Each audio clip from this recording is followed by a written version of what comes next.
नमस्कार। प्रत्येक दिन आमे एबे श्रीमद् भागवत गीता को पाठ करुचे।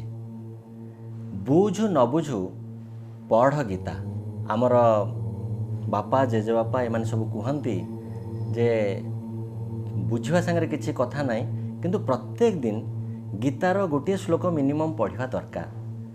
तेणु आमे केवल ये गोटे उक्ति को ग्रहण करिचु जे बुझु न बुझु पढ़ गीता। आमे केवल ही ये गीता को पाठ करूँ। एथिरे जो श्लोकटी अच्छी, श्लोक को जो भावार्थ अच्छी, जो व्याख्या कराई, केवल सेतिकी आमे पढ़िकी शुणेबू। तेणु मोर आपण को अनुरोध, विनम्र निवेदन जे आपण मोबाइल को खोलिकी ओपन करी बरम लगे दिंतु एवं से बाजू था। आपण जेकोसी घर कार्य करूँ, ये कार्य करने भितर कान टिके पड़ू था गीता कथा। भगवान श्रीकृष्ण जो कथा कही आम जीवन को आम केमती सफल करवा, ताकू केमती सफलता आड़ को नहीं जावा, से कथा जो गीतार लिखाई ताकू आम पढ़ा एवं बुझा। ताले आसंतु आरंभ करिबा। प्रथमे ओंकार।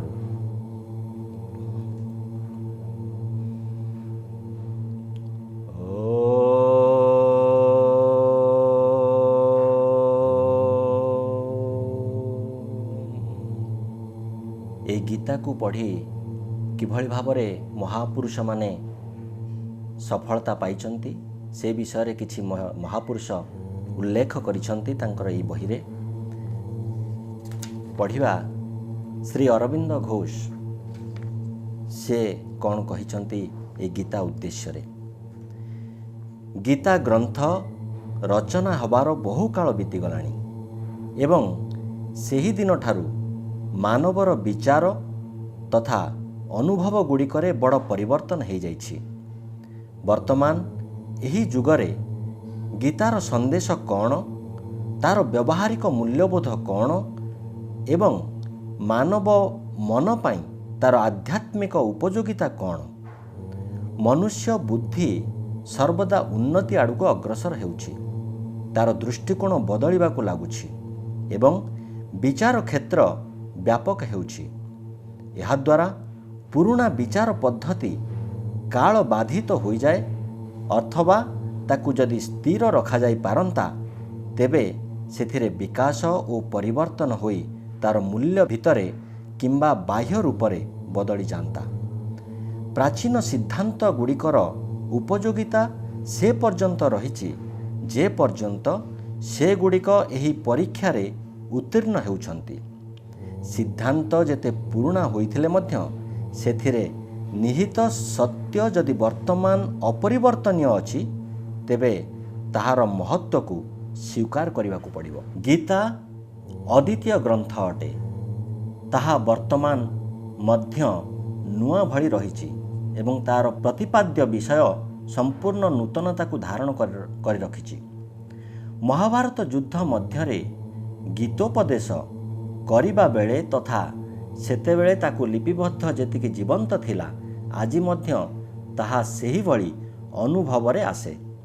आज मध्य ताकू सेही सिद्धांत गुड़िकर संग्रह रूपे मान्यता दिया जाए, जहा द्वारा धार्मिक विचारधारा नियंत्रित हुए। समस्त मत मतांतरर लोक माने हुए तो ताकू स्वीकार करि न पारंती, किंतु तार शिक्षा को सर्वत्र सर्वोत्कृष्ट रूपे मान्यता दिया जाइछि। तार केवल दार्शनिक एवं शैक्षिक मूल्य नहीं, व्यवहारिक जीवन रे खूब उपयोगिता मध्य रहिछि। तार प्रभाव उभय विचार और कर्म उपरे अछि। एही विचार राष्ट्र और संस्कृतिर नवनिर्माण तथा उत्थान रे मध्य सहायक हेउछि। वर्तमान समय रे एही प्रकारर संदेश जोर ध्वनित हेउछि जे आध्यात्मिक जीवन यापन करिया पई जो सत्य आवश्यक ताहा गीतारे पूर्ण रूपे उपलब्ध। यहाकू आक्षरिक रूपरे सत्य मानिनेबा फलरे पुस्तकीय विषय रे अंधविश्वास बढ़े। आत्मार सत्य बा सत्ता अनंत अटे, ताकू एही प्रकार सीमित करा जाई परिबो नाही। पुनश्च यह कहा जाई पारे कि मुख्य सूत्र सेथिरे उपलब्ध अछि। ଆଧ୍ୟାତ୍ମିକ ଅନୁଭବ ଗୁଡ଼ିକରେ ପ୍ରଗତି କରିବା ଏବଂ ସବୁଗୁଡ଼ିକୁ ଅନୁସନ୍ଧାନ କରିବା ପରେ ସେଥିରୁ ମଧ୍ୟ ପ୍ରେରଣା ଓ ମାର୍ଗଦର୍ଶନ ପ୍ରାପ୍ତ ହୋଇଥାଏ। ଭାରତ ବାହାରେ ମଧ୍ୟ ସବୁ ରାଷ୍ଟ୍ରରେ ଏହି ଗ୍ରନ୍ଥକୁ ସଂସାରର ମହାନ ଧର୍ମଗ୍ରନ୍ଥ ଗୁଡ଼ିକ ମଧ୍ୟରେ ପ୍ରଥମ ଅଧିକାର ବା ସ୍ଥାନ ଦିଆଯାଏ। ୟୁରୋପରେ ଏହି ପୁସ୍ତକକୁ ଆତ୍ମିକ ସାଧନାର ରହସ୍ୟ ଜାଣିବା ଅପେକ୍ଷା ତା'ର ବିଚାର ଗୁଡ଼ିକୁ ଅଧିକ ପ୍ରେରଣାଦାୟୀ ବୋଲି ମନେ କରାଯାଏ। ଗତ ଅଧ୍ୟାୟରେ ଆମେ ଗୀତା ଧ୍ୟାନର ଗୋଟିଏ ଶ୍ଲୋକ ପଢ଼ିଥିଲେ। ଆଜି ସେ ଗୀତା ଧ୍ୟାନର ଦ୍ୱିତୀୟ ଶ୍ଲୋକଟିକୁ ଆମେ ପଢ଼ିବା।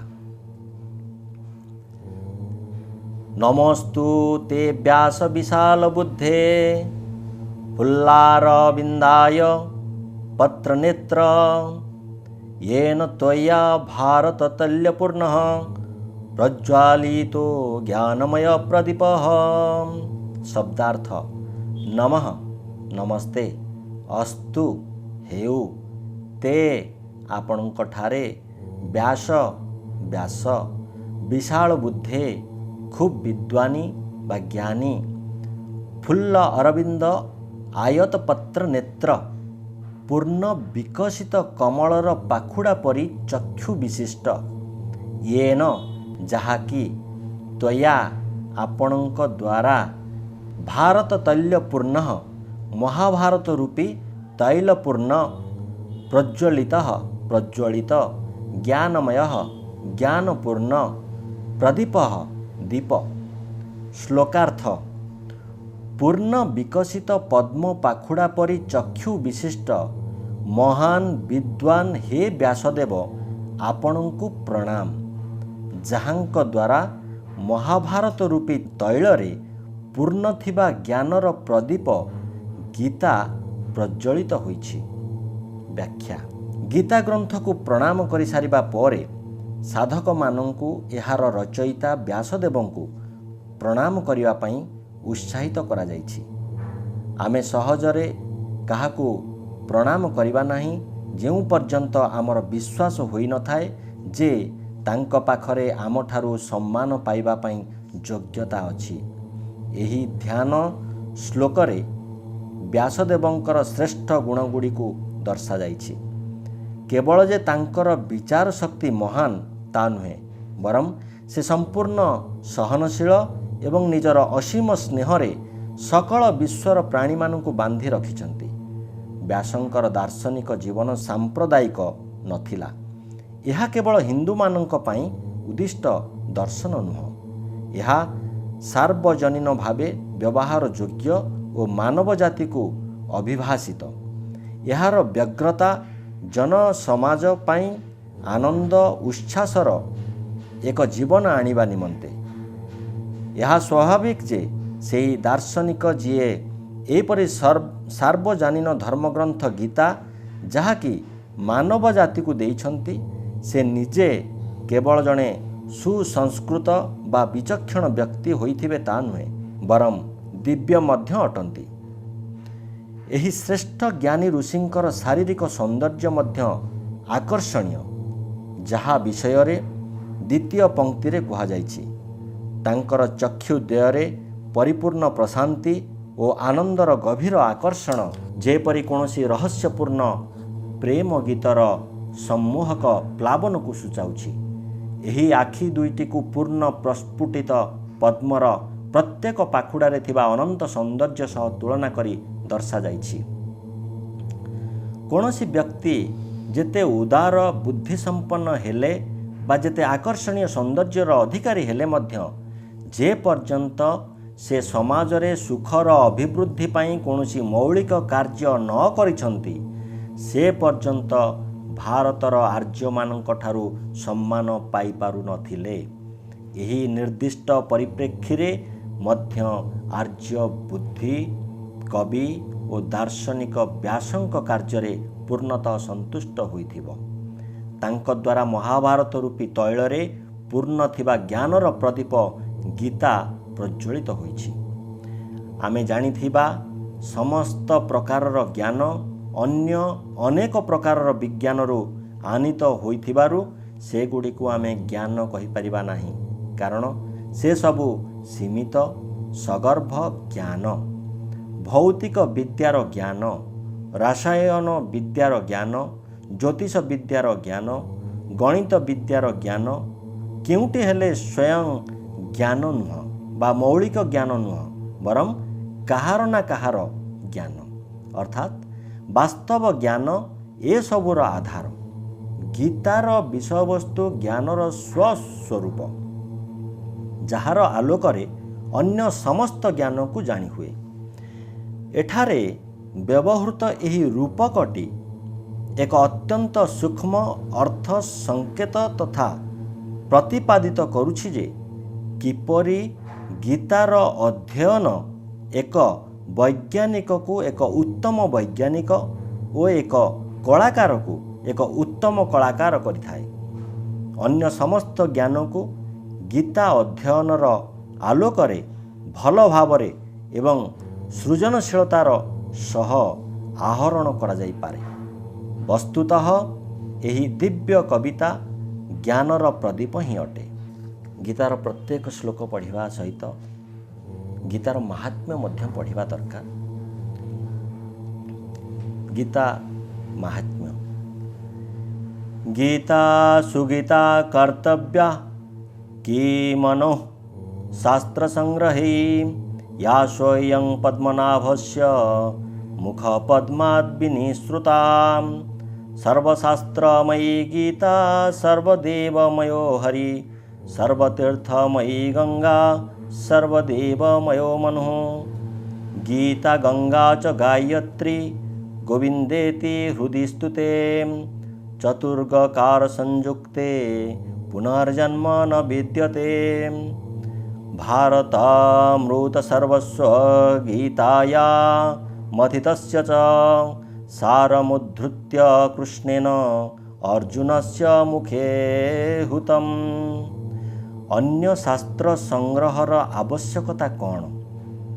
केवल गीता को ही भल भावरे गान ब्राकेट्रे पठन ओ मनन करिबा उचित, कारण यह भगवान पद्मनाभ विष्णुंकर साक्षात मुख कमलरू प्रकट होइअछि। गीता समस्त शास्त्रमय अटंती, श्रीहरि सर्व देवमय अटंती, गंगा सर्वतीर्थमय अटंती और मनु सर्व वेदमय अटंती। गीता गंगा गायत्री और गोविंद एही चारि गकाररे युक्त नाम जहाँकर हृदय रे विराजमान करती तांकर पुनर्जन्म हुए नहीं। महाभारत रूपी अमृतर सर्वस्व एही गीता को मंथन करी एवं एथिरु सार बाहर करी भगवान श्रीकृष्ण अर्जुनंक मुखरे ताहा बहन करिछन्ति। आजिर श्लोक को आमे एठी रखिबा। आसंता काली आमे पुणी आउ गोटे श्लोक नहीं के आसीबा।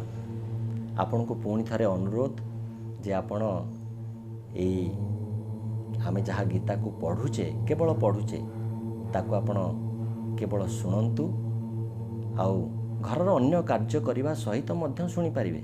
घरे गोटे मोबाइल को टिके बड़ साउंड करके रखी दिंतु, समस्ते जमती शुणी पारिबे। कहार इच्छा थाउ कि न थाउ कान टिके पढ़ु थाउ गीता, बास सेति केवल आशा। नमस्कार।